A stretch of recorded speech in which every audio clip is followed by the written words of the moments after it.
Hermanos queridos, leímos el texto del sermón de hoy, lo vamos a volver a leer, Marcos capítulo 3, si me acompañan en la lectura, y es la elección de los 12 apóstoles. Justamente estuvimos en la liturgia viendo esto, ¿ya? Del 13 al 19.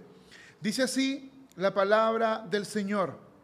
Después subió al monte y llamó así a los que él quiso.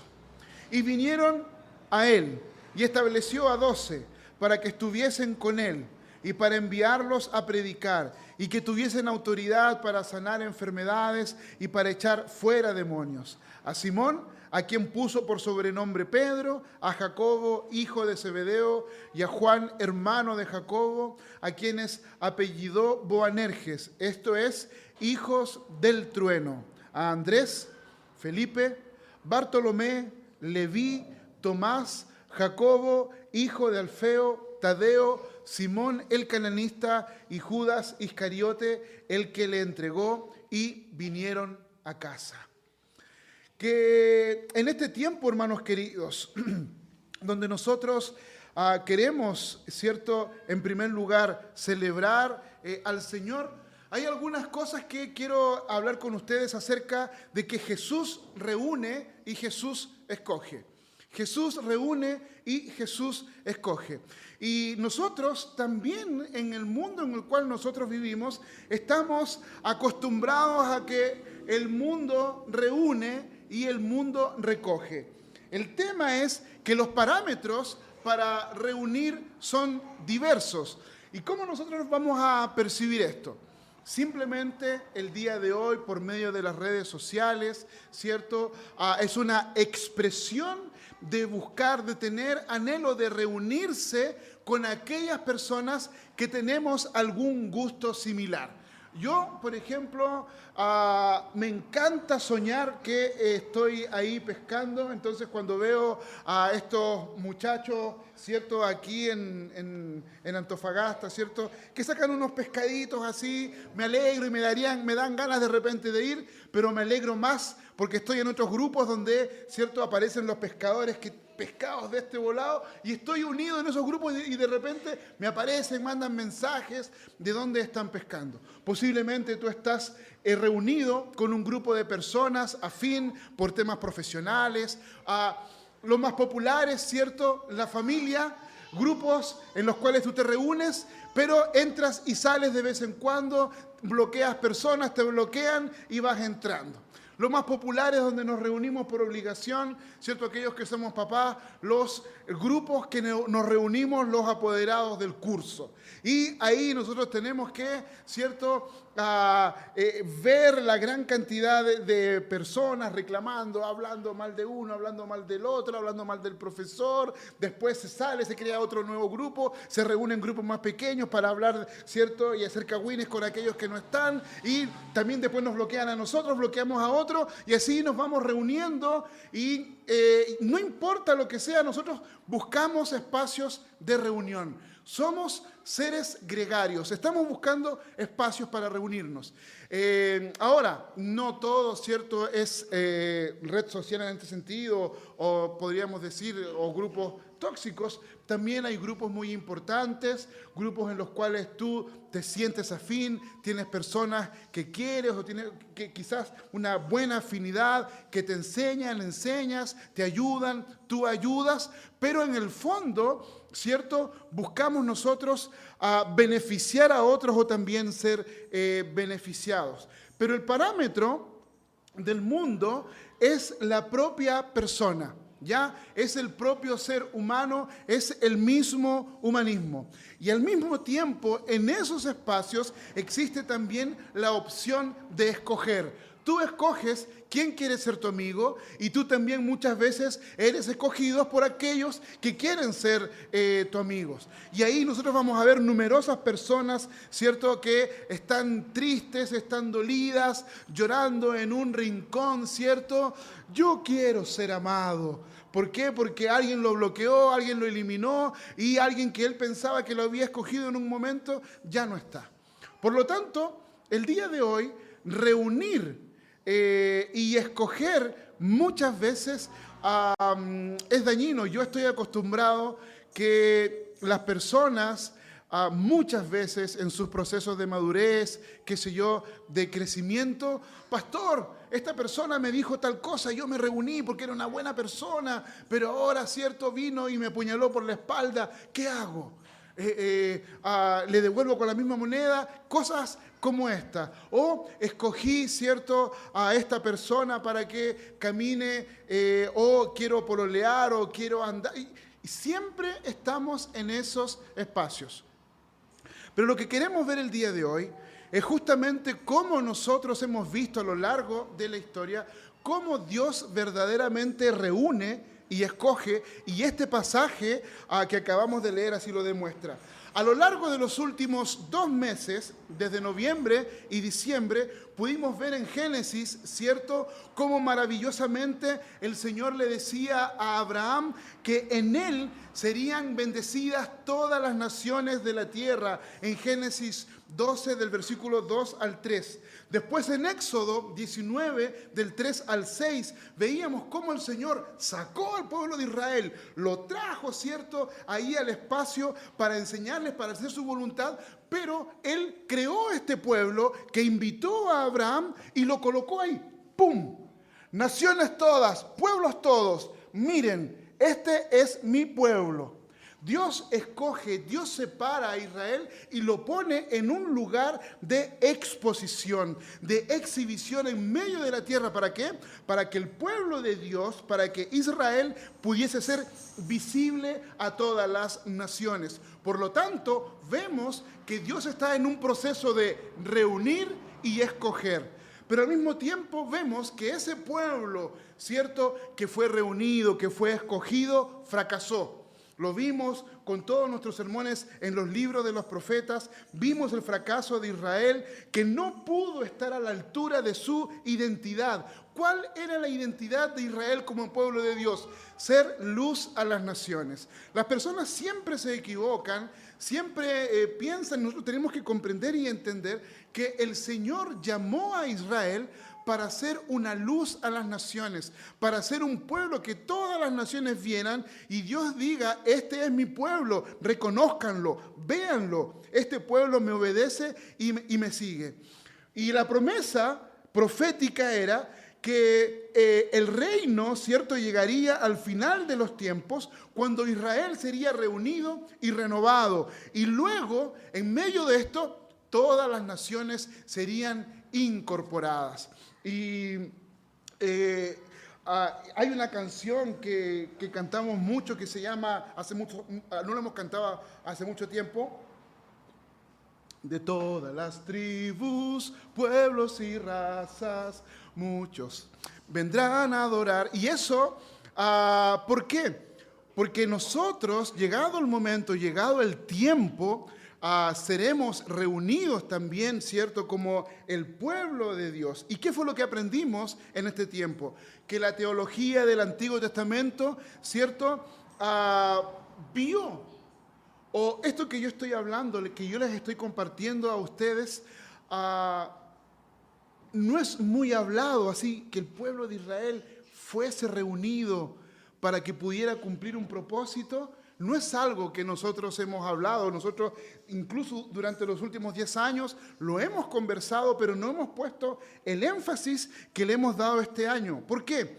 Porque muchas teologías del Antiguo Testamento prestaron muy poca atención a este concepto de reunir, de reunión, mientras que la reunión del pueblo de Dios, cierto, que fue dispersado, es una de las más grandes declaraciones fundamentales dentro de la teología del pueblo de Israel.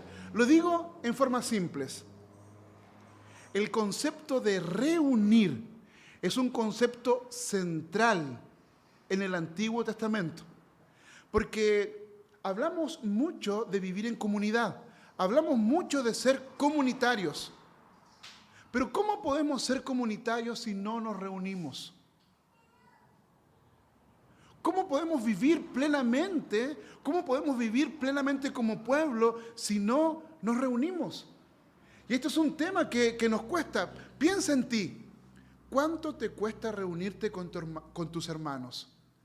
Muchas veces es más fácil reunirse con gente del mundo, con gente que tiene cosas afines en nuestro corazón. A veces es más fácil reunirse con aquellos que no tienen absolutamente nada que ver con el reino de Dios. Y aquí no estoy cuestionando si se pueden reunir o no. Lo que estoy diciendo, ¿dónde está más fácil? Y eso fue lo que ocurrió al pueblo de Israel. Fracasó en esta vocación y en este llamado que Dios hizo de reunirlos. ¿Y qué pasó? Fueron dispersados. Entonces, acá el Señor, por medio de los profetas, comienza a anunciar desde el inicio en Génesis capítulo 3, versículo 15, con el protoevangelio, y a lo largo de los profetas vemos cómo los profetas comienzan a anunciar al Mesías. ¿Se acuerdan que la semana pasada hablábamos acerca de Juan el Bautista y veíamos cómo todas las cosas habían sido preparadas para que Juan el Bautista pudiera anunciar, ¿cierto?, a Jesús? Y lo hablamos en Iquique, en Tocopilla, y también lo pudimos hablar acá, porque esa era la vocación y el llamado. Y desde el Antiguo Testamento, el Señor, nuestro Dios, el Espíritu Santo, comenzaron a anunciar a Jesucristo, el Dios encarnado. Pero el pueblo de Israel no lo entendió. Lo que el pueblo de Israel esperaba era un gran militar.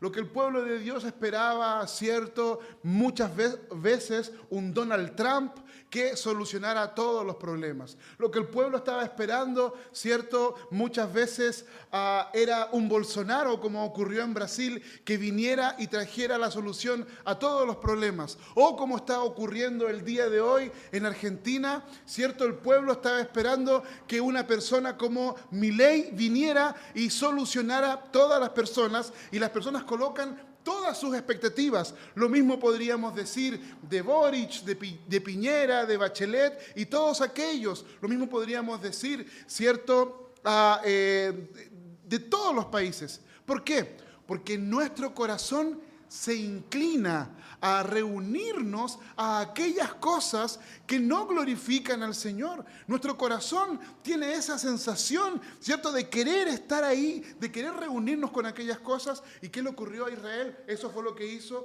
Israel, que fue llamado a reunirse como pueblo. ¿Qué hizo? Se comenzó a reunir.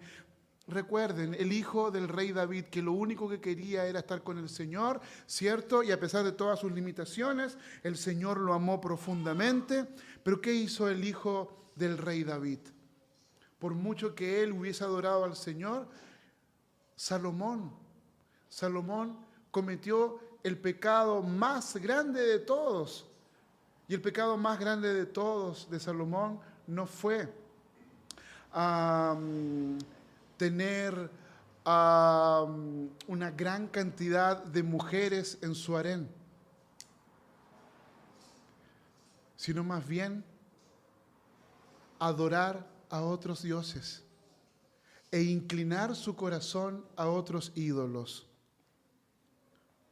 Reunirnos lejos del Señor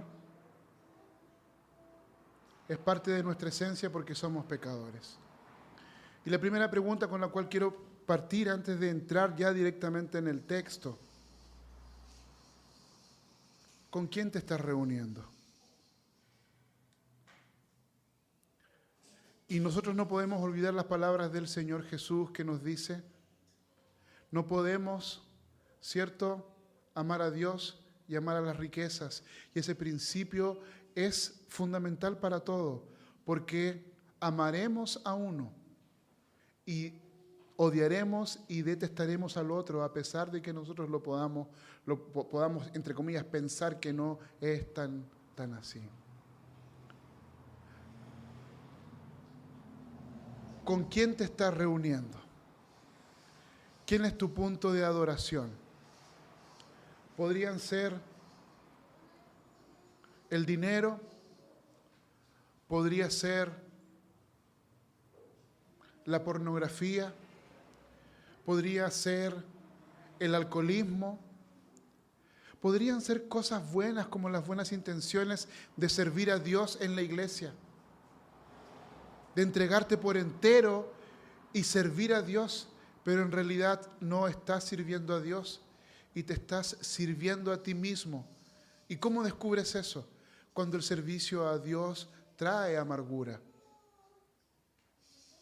El servicio a Dios es dolor y sufrimiento, pero hay gozo en lo más profundo del corazón, porque nuestro gozo está puesto en la eternidad. Pero cuando tú comienzas a servir a Dios con tu anhelo, con el deseo de tu corazón se cansa, tu corazón se agota y no tiene consuelo. Y como no encuentra consuelo, las raíces de amargura toman control de nuestra existencia. Entonces, cosas tan buenas como nuestra familia, como nuestro trabajo, pueden colocarse como el punto de reunión de nuestra existencia. ¿En qué dirección te estás reuniendo? ¿Quién te está llamando? ¿Quién te está convocando? Y el día de hoy, Jesús reúne, Jesús escoge. Jesús tenía muchos discípulos, como ya lo hablamos, no voy a profundizar en eso, pero seleccionó solamente a 12, ¿cierto?, para que fueran apóstoles. Pero ¿qué es un discípulo? El pastor vive hablando lo que es un discípulo, pero yo te pregunto a ti, ¿qué es un discípulo? ¿Tú te sale de inmediato qué es un discípulo? Un discípulo es un aprendiz, ¿ya? Un apóstol es un enviado con una comisión. Un apóstol, un discípulo es un embajador del rey. Los apóstoles fueron elegidos entre todos los discípulos, ya que podríamos pensar y tenemos que entender que antes de estar en el ministerio hay que convertirse. Y por lo tanto, antes de poder ser ordenado, antes de poder participar en este espacio, hay que ser un discípulo convertido. El Señor Jesús solamente tuvo 12 apóstoles, 12 enviados, y ellos fueron instrumentos para recibir la revelación de Dios, fueron, inspirados por Dios para registrar en las Escrituras. Pero también tenemos que decir que no hay sucesión apostólica. Los apóstoles no tuvieron sucesores, ¿cierto? Después de su muerte. Un apóstol necesitaba haber visto, haber estado con Cristo resucitado, como dice 1 Corintios capítulo 9. El apóstol debería haber tenido comunión con Cristo, como dice el libro de los Hechos capítulo 1. El apóstol debería haber sido llamado por el mismo Jesucristo, como dice Efesios capítulo 4, versículo 11. Los apóstoles recibieron un poder especial para realizar milagros, como una prueba, como una credencial que ellos eran direccionados por el Señor. Por lo tanto, como algunos teólogos declaran, como algunos teólogos podrían decir que la decisión de Jesús de poder escoger a los 12 apóstoles fue una de las decisiones más cruciales y más importantes de la historia. El Señor Jesús no escribió libros. El Señor Jesús no levantó monumentos, el Señor Jesús no creó instituciones sociales, el Señor Jesús no estuvo plantando iglesias, ¿cierto?, de un lado para otros. El Señor Jesucristo discipuló. La manera más efectiva de perpetuar el ministerio, la manera más efectiva de perpetuar la iglesia es por medio del discipulado. La existencia de la iglesia no se debe a predicadores bacanes. La existencia de la iglesia no es porque hay un buen pastor, porque hay buenos hermanos. Y una de las cosas y uno de los grandes problemas que nosotros hemos tenido como iglesia, y el gran problema del cual nosotros, entre comillas, estamos, no puedo decir que estamos saliendo, porque el día de hoy tenemos un gran problema. El gran problema es un problema de discipulado en nuestra iglesia.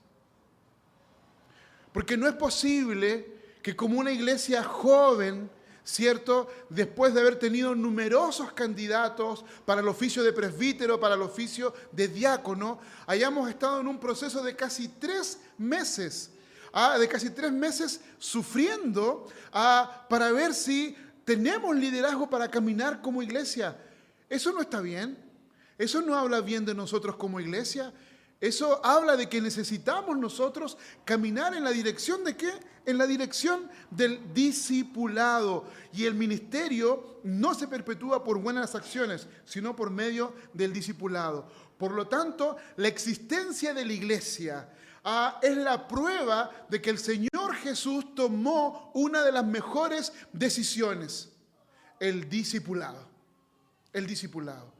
Y una de las cosas que ya venimos conversando hace varios meses con el Ministerio de Discipulado, que ha sido difícil, es que nosotros tenemos que ser una iglesia que forma discípulos. Hermanos, nosotros dijimos y pensamos y pusimos las fichas por un discipulado más informal. Pero tenemos que reconocer que nuestra cultura, el discipulado informal, requiere de mucha madurez. Requiere de mucha madurez. Y nosotros tuvimos varias jornadas de discipulado con algunas personas que abandonaron a sus mentores en medio del discipulado, mentores que se decepcionaron también, se agotaron y se cansaron, y por lo tanto el discipulado en la iglesia ha sido difícil. Entonces, y ha sido complejo. Pero ¿qué es lo que hace el Señor Jesús? Y aquí vemos algo maravilloso. Dentro de este espacio, Jesús elige y reúne soberanamente. Jesús elige y reúne soberanamente. Es lo que nosotros podemos ver en este espacio. Él viene y escoge. Y hay algunas verdades que podemos encontrar en relación a la soberanía del Señor. El Señor Jesús escogió el liderazgo de la iglesia según la voluntad expresa de su propio Padre. El evangelista Lucas nos dice que antes de que el Señor Jesús llamara a los discípulos, el Señor Jesús se dedicó a la oración. Lucas capítulo 6, versículos 2 y 13, en aquellos días Él se fue al monte a orar y pasó toda la noche orando. Cuando amaneció, llamó a sus discípulos y escogió a 12 de ellos. Hermanos, tuvimos un tiempo, un mes, en el cual pudimos orar y pudimos nosotros tener espacios y tiempos de ayuno como iglesia. Nosotros, como pastor, no podemos obligar, no podemos imponer, pero abrimos los espacios. Y esos espacios se abren, pero finalmente no puedo decir que la iglesia completa estuvo en ayuno y en oración. Ahora, si tú tuviste ese espacio, qué bendición, pero también es una bendición poder compartirlo, ¿cierto? Y poder saber, estamos orando por nuestra iglesia, como muchos de ustedes me lo hicieron saber. Pero qué complejo, Jesús elige y reúne de manera soberana por medio de la voluntad del Padre. Y la oración de Jesús, esa oración tenía algunas marcas muy importantes. Jesús oró en secreto, se fue al monte a orar. Jesús oró insistentemente, pasó toda la noche orando. Tercero, Jesús oró, de manera sumisa al Señor y también oró de manera objetiva. Oró en secreto, oró insistentemente, oró, ¿cierto?, de noche, sumisamente, oró objetivamente. Dice el texto, cuando amaneció, llegó y llamó a sus discípulos. Por lo tanto, en este espacio vemos que el Señor Jesús escogió al liderazgo de la iglesia por medio de la soberanía, ¿cierto?, y la eficacia de Dios. El llamado de Cristo es soberano y eficaz. Jesús llama de manera irresistible. Jesús no solamente llamó de manera soberana, sino que también lo hizo de manera eficaz, porque llamó a quienes Él quiso, y aquellos que Él quiso vinieron a Él. ¿No es así que estamos acá? Que el Señor te escogió, que el Señor te llamó y estás aquí por el llamado que Él te hizo. Y en medio de todo esto va al monte, ora, y aquellos que Él quiso están con Él. Por lo tanto, ese llamado soberano y eficaz no es porque tú haces algo bueno, no es porque tú oras, no es porque tú vas a la iglesia, oh, qué bacán, estoy yendo a la iglesia, y no, si tú estás aquí, Él te llamó y tú acudiste a su llamado, gloria a Dios por eso. Y este llamado soberano muestra que Él llama a quien quiere. Y nadie puede frustrar su designio, su Su voluntad está ahí en ese espacio. Jesús nos reúne y nos llama. Él es soberano para estar en ese espacio. El Señor Jesús llamó a su liderazgo. Nadie puede frustrar sus designios. La voluntad de Él prevalece. Llamó a 12, no a 60. ¿Por qué llamó a 12 y no a 60? Primero, porque Él llamó a quienes Él quería. En la noche en la cual el Señor Jesús fue traicionado, Él le dijo a sus discípulos: no me escogieron ustedes a mí, yo los escogí a ustedes y yo los comisioné para que ustedes vayan y para que den fruto. Tú no me escogiste a mí, yo te escogí a ti y yo te escogí para darte una misión, para comisionarte, para que vayas y des fruto, para que des mucho fruto. El día de hoy vamos a tener el privilegio como cuerpo, como iglesia, de poder ordenar a un hermano al ministerio del cuerpo diaconal. Vamos a instalar también a un diácono y también a un presbítero que ya fue ordenado. Y lo que el Señor está diciendo es: tú no me escogiste, yo te escogí a ti. Y si tú estás aquí es por el llamado que yo te hice y yo te estoy comisionando. Al mismo tiempo, no solamente llama a quien quiere, Él también llama porque Él tenía en mente un nuevo Israel. Reunir a su pueblo, ya que el antiguo Israel, ese antiguo Israel, ¿se acuerdan de los 12 patriarcas, de las 12 tribus que hemos estado hablando? Ahora existe un nuevo Israel y los apóstoles son muestra de este nuevo Israel, representados por ellos, que estaría formado por personas de todas las naciones. Al principio, el llamado es al pueblo de Israel para que le conozcan, pero Israel es también el lugar y el espacio para que las otras naciones puedan venir. Y no estoy hablando del Israel territorial, sino del Israel de Dios. En tercer lugar, Dios escogió este liderazgo de la iglesia de manera incondicional.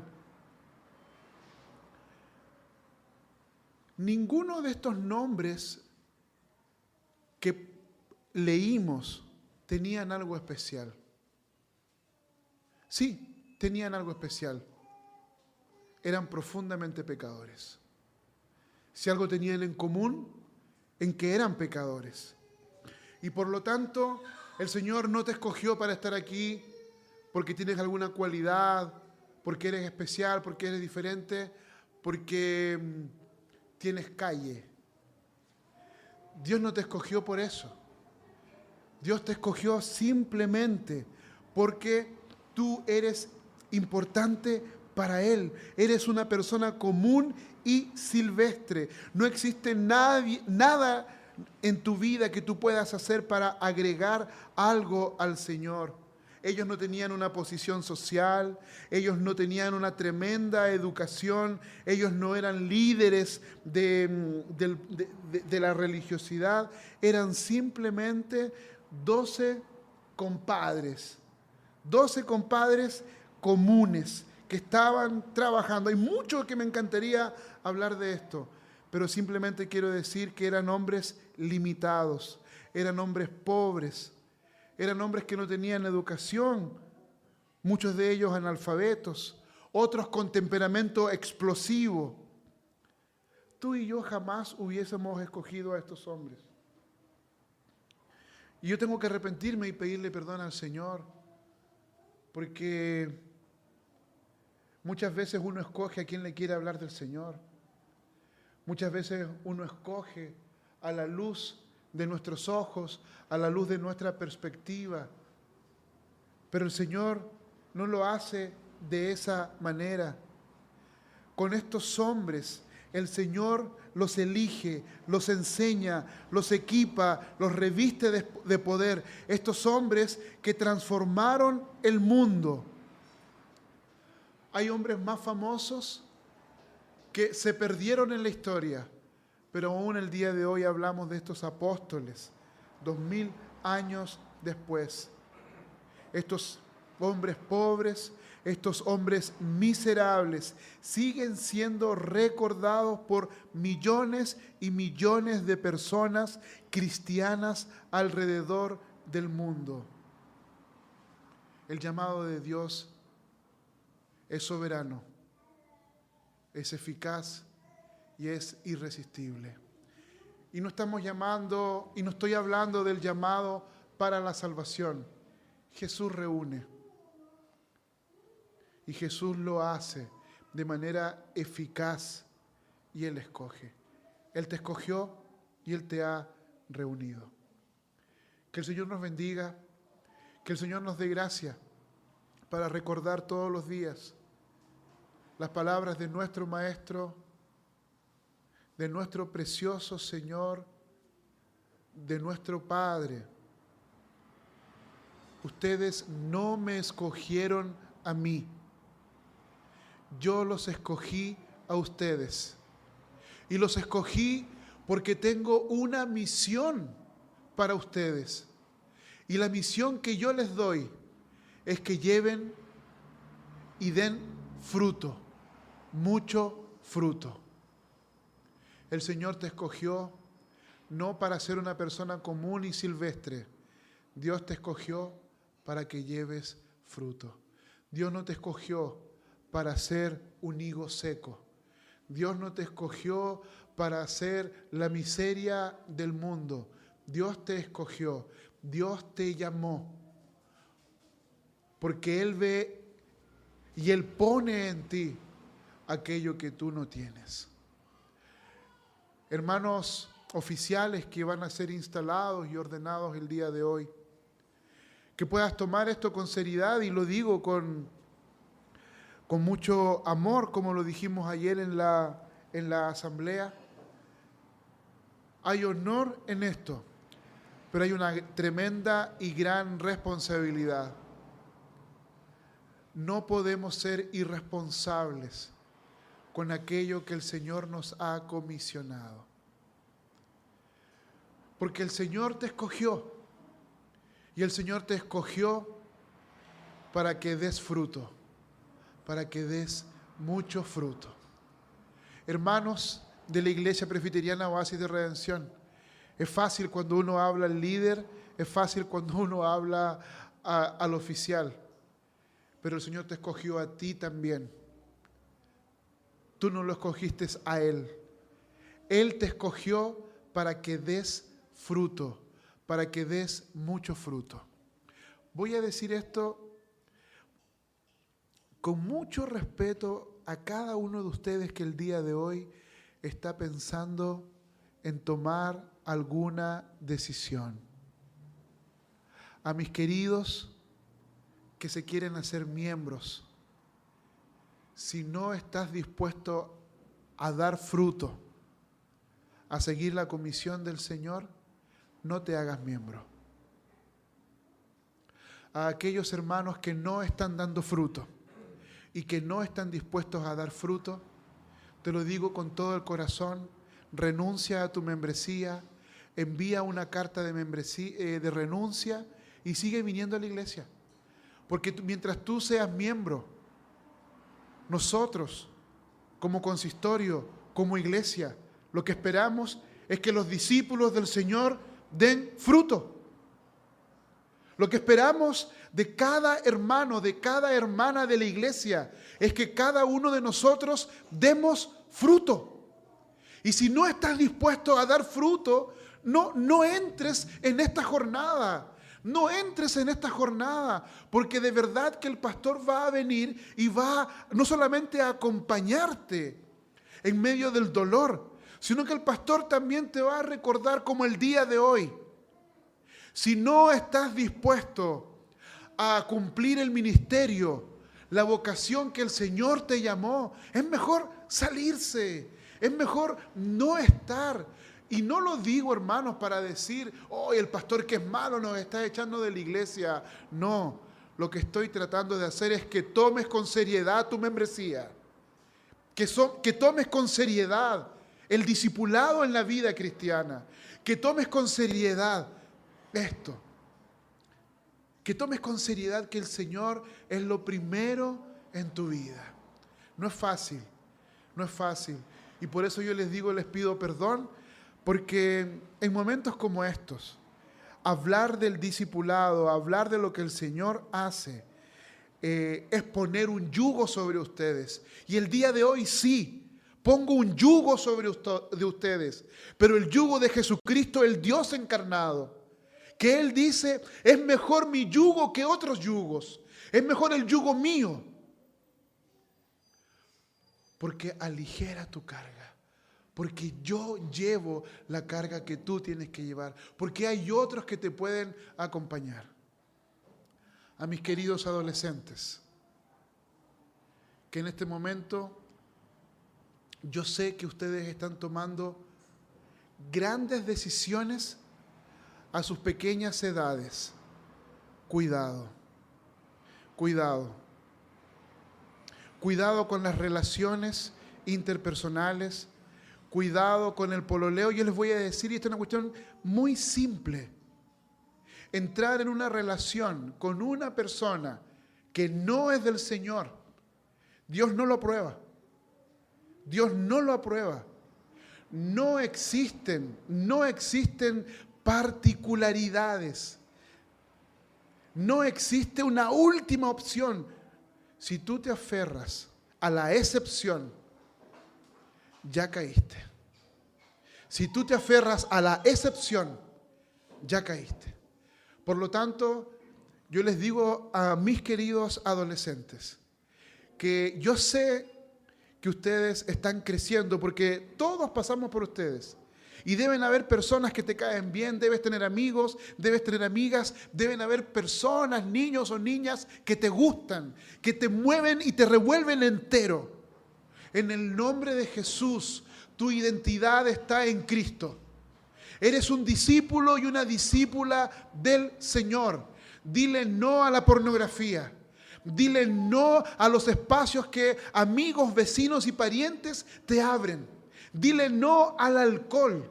Dile no al cigarro. Dile no a la drogadicción. No. No porque el Señor está con un látigo persiguiéndote. Dile no a eso porque eres un discípulo amado del Señor, donde Él te escogió y no te escogió para vivir esas miserias donde estás. Te lo digo hoy, es mejor llorar por una relación no cumplida que llorar por una decepción hecha por una mala decepción. Perdón, una decepción por una mala decisión. Hermanos, todos, lo que yo estoy diciendo es aplicable para todos nosotros en la iglesia. Dios te escogió para dar fruto, para dar mucho fruto. No te escogió para vivir excepciones. Y yo quiero decirles a cada uno de nosotros, en medio de lo que nosotros estamos viviendo, hermanos hombres, vive la autoridad que el Señor te dio como esposo, como marido, no para imponer, no para poner el látigo, sino para que des fruto entregándote por tu esposa y muriendo por ella. Esposa, entrégate y ama a tu marido, porque ama a Cristo. Y si alguno de ustedes tiene complicaciones en sus áreas matrimoniales, es urgente. Y cuando digo problemas, no digo que no vayan a la iglesia. Estoy hablando de cosas concretas. Estoy hablando de sumisión a la autoridad. A la autoridad como hombres, como jefes de familia. Si tienes problemas con tus hijos, es urgente que te sometas al Señor en discipulado. Nosotros no podemos estar en dos líneas. No podemos servir al Señor y no podemos servir a aquellos dioses y aquellos anhelos en nuestro corazón. Hermanos, tenemos que ser firmes. Y lo que yo le digo a los adolescentes, se lo digo a ustedes. No podemos ser pesas o balanza de doble peso. Disculpen que me haya extendido en esta parte, pero creo que nosotros en momentos como estos tenemos que avanzar. Este texto vamos a seguir trabajando la próxima semana si el Señor lo permite. Oremos. Señor, gracias por tu amor, gracias por tu bondad, gracias por tu misericordia. Y Señor, estamos aquí, simplemente postrados delante de ti, agradeciéndote porque nos escogiste. Gracias, Señor. Gracias. Gracias por escogernos. Gracias por reunirnos. Gracias por comisionarnos, Señor. Aun siendo tan pecadores, nos comisionas a cumplir tu ministerio. Ten misericordia de esta iglesia. En el nombre de Jesús. Amén.